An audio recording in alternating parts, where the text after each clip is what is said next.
చిగురించబోతుంది. గొప్ప దినాలు నువ్వు చూడబోతున్నావు.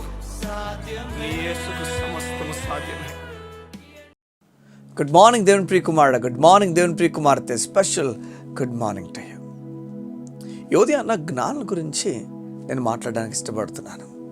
యేసు ప్రభుని కనుగొనడానికి, యేసు ప్రభు ఎక్కడ పుట్టాడని చెప్పి చూడడానికి తారను వెంబడించిన జ్ఞానం గురించి ఉదయం దేవుడు మనతో మాట్లాడుతున్నాడు. సంగమా, జ్ఞానులే వీరు జ్ఞానం కలిగిన వ్యక్తులను పిలువబడ్డారు. వీరిని జ్ఞానులని బైబిల్ కూడా రాసింది వీరి గురించి.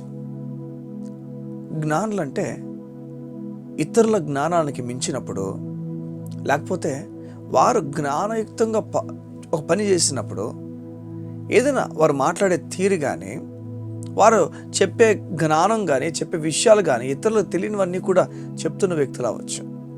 అమాంతంగా ఎవరు ఊహించని విషయాలు మాట్లాడే వ్యక్తిని జ్ఞాని అని పిలవచ్చు. అయితే సమాజాన్ని ఆశ్చర్యపరిచే జ్ఞానం వీరి దగ్గర ఉంది. సమాజాన్ని ఆశ్చర్యపరిచే విషయాలు వీరు చెప్పగలిగారు, సంతోషం. కానీ ఒక మాట చెప్తాను చూడండి, జాగ్రత్త వినండి. ఈ జ్ఞానము వారిని దేవుని దగ్గర నడిపించలేకపోయింది. తారను వెంబడించారు వారు. ఆ తార ఎప్పుడైతే డిసప్పర్ అయిపోయిందో, తార ఎప్పుడైతే వారు కనిపించలేదో, వారి జ్ఞానం సరిపోలేదు. తార ఎప్పుడైతే కనిపించలేదో, వారు అక్కడ రాజు ఇంటికి వెళ్ళిపోయి, రాజా, యూదులు రాజుగా పుట్టినవాడు ఎక్కడా అని చెప్పి వారిని అడుగుతారు. చూడండి, ఏం అర్థమవుతుందో, మనుషుని జ్ఞానము జ్ఞాని అని అనిపించుకున్నప్పటికీ వాని జ్ఞానము దేవుని దగ్గర నడిపించలేదు. ఒక వ్యక్తి జ్ఞాని, వీడు పరమజ్ఞాని రా, వీడి కన్నా జ్ఞానవంతుడు ఎవడు లేడు అని చెప్పి ఒక వ్యక్తికి ముద్ర వేసినా వాని జ్ఞానం సరిపోదు. ఈరోజు ఎవరిని వెంబడిస్తున్నావు నువ్వు? ఎవరి వైపు నీ కళ్ళు ఉన్నాయి? జాగ్రత్త. జ్ఞాని అనుకుని వారి వైపు తిరుగుతున్నావేమో. పలుకుబడిన వ్యక్తి అని, వారు వీడికి అన్నీ తెలుసు, వీడి వల్ల అన్నీ అవుతాయని చెప్పి వెంబడిస్తున్నావేమో. జాగ్రత్త, అది నాశనానికే. ఎప్పుడైతే తార వారికి ఆగిపోయిందో, ఎప్పుడైతే తారను వారు చూడడం ఆగిపోయిందో, బైబిల్ చెప్తుంది వారు రాంగ్ చోటుకి వెళ్ళిపోయారు.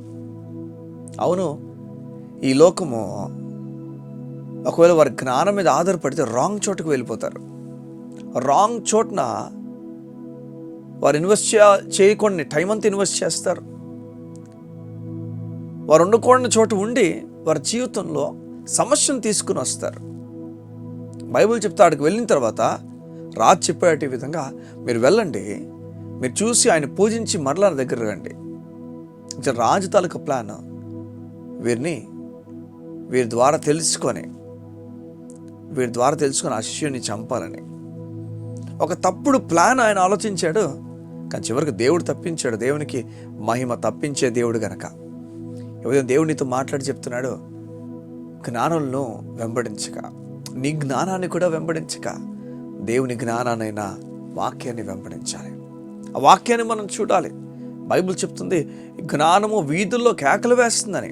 ఇదే జ్ఞానం, ఇది దేవుని జ్ఞానము మర్మమైనట్టుగా బోధింపబడుతుందట. ఆ మర్మము మన మహిమ కొరకు దాచబడిందట. దేవుడితో మాట్లాడి చెప్తున్నాడు, నిన్ను నీతిమంతుడని పిలుచుచున్నాను, నీవు చాలా దగ్గరగా నాకున్నావు, నువ్వు భయపడకని దేవుడు చెప్తున్నాడు. నిన్ను ప్రేమించుచున్నాను దేవుడు చెప్తున్నాడు. నీ పట్ల గొప్ప కార్యాలను కలిగి ఉన్నాడని చెప్తున్నాడు. తన సొంత కుమారుని వెనుక తీయకుండా ఇస్తే మిగతావని ఎందుకు ఇవ్వనని చెప్తున్నాడు. ఎవరు దేనికి నిరాశపడిపోక, ఎవరి వైపు కూడా నువ్వు చూడాల్సిన పని లేదు. నీ దేవుడు నీకు సహాయం చేయగలడు. లేదా ఆ సమయంలో ఆయన ఏదో ఒక పని చేసి, నువ్వు అనుకున్నది నువ్వు కట్టలేకపోవచ్చేమో, ఆ సమయంలో కట్టడానికి ఆయన ఇవ్వకపోయినా ఇంకొకటి నేర్పిస్తాడు. అందులో ఎలా ఉండాలో, ఎలా మనుషుని కదిలించగలరో కూడా నీకు నేర్పిస్తాడు. ఏదో ఒకటి చేస్తాడు నీ పట్ల. ఏదో కార్యం మాత్రం చేసే దేవుడు నేను ఆ విధంగా నిలిచి ఉండిపోయినట్లు మాత్రం చేయడు. నీవు తలగా ఉంటావు అన్న మాట మర్చిపోయావా? నేను తలగా ఎత్తుతానన్న దేవుడు చెప్పిన మాటను మర్చిపోయావా? ఏదైనా ఏ మాట మర్చిపోతావు అన్న మాట ప్రకారం నమ్మి ముందుకెళ్దాం. కళ్ళు మూసుకుందాం. మా ప్రియ పరలోకపు తండ్రి, నీకు వందనాలు. జ్ఞానులను వెంబడించొద్దని చెప్పావు. జ్ఞానులను వెంబడిస్తే ఆ తార లేనప్పుడు, దేవుని డైరెక్షన్ లేనప్పుడు మనుషుల దగ్గరికి వెళ్ళిపోతాం. అతను సమస్యలను కొని తెచ్చుకుంటాం. ఈ ఉదయం మాతో మాట్లాడుతున్నావు. జ్ఞానం దగ్గరికి వెళ్ళొద్దని చెప్తున్నావు. ఈలో గొప్పవారి దగ్గరికి వెళ్ళొద్దని చెప్తున్నావు. నీపైన ఆధారపడమని చెప్తున్నావు.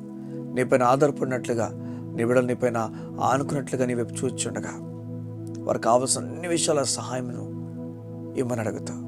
యేసయ్య నామమున ప్రార్థించుచున్నాము తండ్రి. ఆమేన్, ఆమేన్, ఆమేన్.